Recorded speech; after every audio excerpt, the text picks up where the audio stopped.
যদি আপনার বুকে গরম রক্ত থাকে তাহলে আওয়াজ দিন আর আগরতলার রাজপ্রাসাদের ইট কাঁপান আর বলুন জয় হিন্দ। আরো জোরে বলুন জয় হিন্দ, জয় হিন্দ। এই এক শব্দ ভারতবর্ষের মাটি থেকে ব্রিটিশ সাম্রাজ্যবাদকে যদি উপড়ে ফেলতে পারে তাহলে 400-500 বছর আগে আসা যারা আজকে আমাদের বাংলাদেশি বলে তাদেরকে আমরা কিছু করতে পারবো না। কয়জন এখানে বসে আছেন যারা আপনারা বাংলাদেশে? আমি আসামে যাই, সেখানেও শুনি আমি বাংলাদেশি। মণিপুরে যাই, সেখানেও বলে বাংলাদেশে। নাগাল্যান্ডেও বাংলাদেশি, ত্রিপুরাতেও বাংলাদেশি।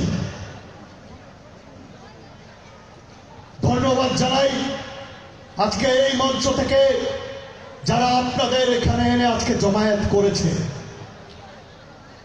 আপনারা আজকে হয়তো বুঝতে পারছেন না আপনারা আজকে কি করেছেন। আপনারা আজকে এখানে এসছেন নাগরিক সুরক্ষা মঞ্চ কাঞ্চনপুরের ডাকে। কোন দিল্লিতে বসে দাদা আর কোন কলকাতায় বসা দিদির ডাকে আসেননি।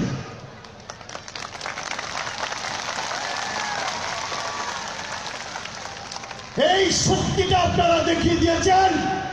আর আপনারা এই বার্তা ওইখানে আওয়াজ দিয়া কইন। আমি তো দিল্লি থেকে আইছি, জানি না আপনারা আমারে কইন হয়েছে। তাইলে আপনারে আর আমারে আজকে এই মঞ্চের থেকে দাঁড়িয়ে আর কিতা করতে লাগবো? আমরা কি তাই কোনো ধর্মীয় মৌলবাদ করতাম?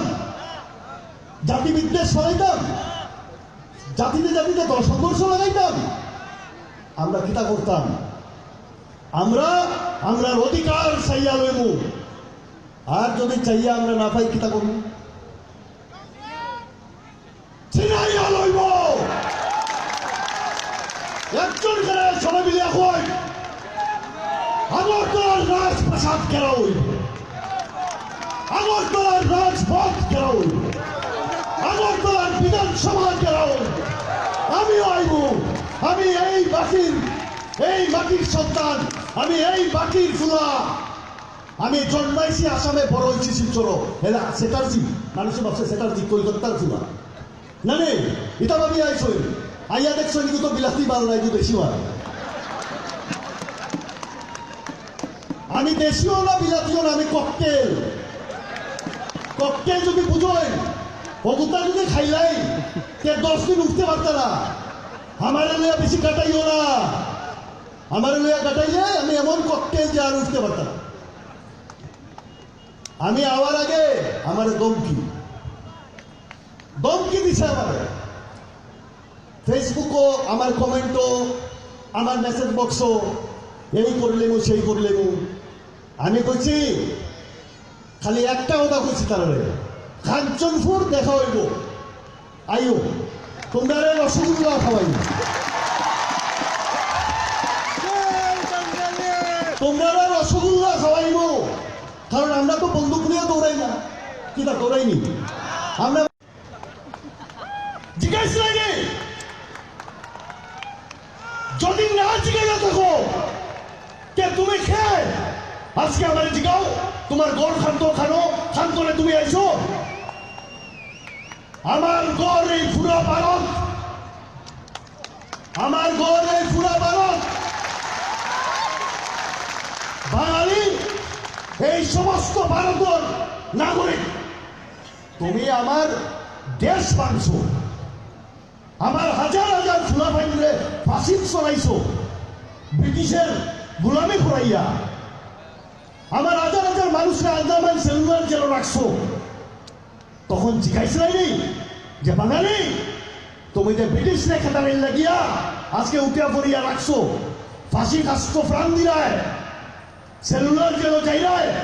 কালকে যখন ভারত স্বাধীন হইব তোমার গর্রে মাঝখান থেকে 2 ফাল ফুড়ি দিব। জিজ্ঞাসা নেই। আর যদি না জিজ্ঞাসা থাকো এরপরে যদি আমার বাঙালিরে ইসলামিক মৌলবাদের যদি কোনো যদি বলি হয়, আর যদি আমার মানুষ কোনো থাকতে না পারে, তারা যদি ধর্মীয় নির্যাতনের বলি হয় কই যাই, তারা বাঁচার চেষ্টা করবো না সামনে দাঁড়িয়ে আসবো আও মারো। আর তারা আইসে কই আইসে, তারা তারার দেশের এক প্রান্ত থেকে আরেক প্রান্তে আইছে। তারা রিফিউজি না, শরণার্থী না, এটা আগে ঠিক করলাম। তুমি যদি আমার দেশ ভাঙছো আমার না জিগাইয়া, আমিও তোমার জিগাইতাম না আমি কবে আইব ভারত। আমার যেদিন ইচ্ছা পাইব। আর আমি তোমার পারমিশন দিছি না যে তুমি আবার ইকোনো বইয়া একটা নাগরিকত্ব বিল বানাইবে আর ইকোনো লিখবাই। যারা এসেছেন শ্রদ্ধার সাথে, যারা এখানে আছেন সকলকে শ্রদ্ধা জানাই। আপনাদের সকলকে শ্রদ্ধা জানিয়ে নতমস্তকে একটা কথা বলতে চাই, আমি দিল্লি থেকে এসছি, কিন্তু আমার জন্ম আপনার এই মাটিতে, আমি আমার বাড়িতে এসছি। আমি ও সিলেটর ফুলা, ও সিলেটর ফুলা। আর এই সিলেট নিমাই সন্ত্রাসী টিকা শুরু করিয়া যত স্বাধীনতা সংগ্রামী আসেন তারা ইকাইছই ভারতরে। আমরা কেউ কোন বাংলাদেশি না, যে কই নন বইয়া বইয়া আগরতলার রাজপ্রাসাদ বইয়া আর দিল্লির সংসদের সাইড দেওয়ালো বইয়া মনোহররা চুক্তি সাইল করাইয়া সকলরে বাংলাদেশও পাঠাই দিব। তাহলে বুঝিলাই যদি সিলেট দাঁড়ায় নানি, সিলেটর ফুলা ভাই যদি উঠিয়া দাঁড়ায় আর কিছু হইতে বাকিটা আপনারা আওয়াজ দিয়া কইয়া দেন, আওয়াজ দিয়া আপনারা বুঝাই নাই যে আপনারা আগরতলার রাজপ্রাসাদ আর দিল্লির পার্লিয়ামেন্টের সাইড দেওয়ালা বইয়া কিতা সুতা সাইন করবা আর আমরা সকলটা মানি লইতাম। মানতাম না। আমরা বারবার উদ্বাস্তু শরণার্থী হইতাম না। দেশ ভাগ করার সময় আমার জিজ্ঞাসা হয়নি 1947-এ, আজকে থেকে 100 বছর পরে যদি বাংলাদেশ থেকে যদি ওইখানে সংখ্যালঘু সম্প্রদায় অত্যাচারিত হইয়া যদি ভারতবর্ষ হয়, কে আইব এই মাটি তার বাপ দাদা শুদ্ধ করেছে। আর তোমার কাছ থেকে আমি জিজ্ঞাসা না তুমি আমার নাগরিকত্ব দিবাই না আমি আমার জায়গা লইব। আমি আমার জায়গা কিতা করবো, দখল করবো। তুমি আমার বাংলাদেশ লাভ করবে, আমার না জিগাইয়া পাকিস্তান বানাইয়া আমার জমি কারারে দিবাই। এরপরে আবার উত্তর পূর্বাঞ্চলে খিলঞ্জিয়া বানাইবাই, ভূমিপুত্র বানাইবাই। আর আমরা কোনো কিতা আমরা কিতা সান্দত্য নিয়েছি, আমরা কিতা ত্রিপুরার মাটির সান্দত্য নিয়েছি নি। তোরা আওয়াজ দিয়া কই শান্ত নিয়েছি আপনারা। 6ষ্ঠ শতকে রাজা শশাঙ্কর যদি মুদ্রা আপনার বাড়ির আশেপাশে পাওয়া গেছে, তো বাঙালি বিদেশি না খারাপ বিদেশি?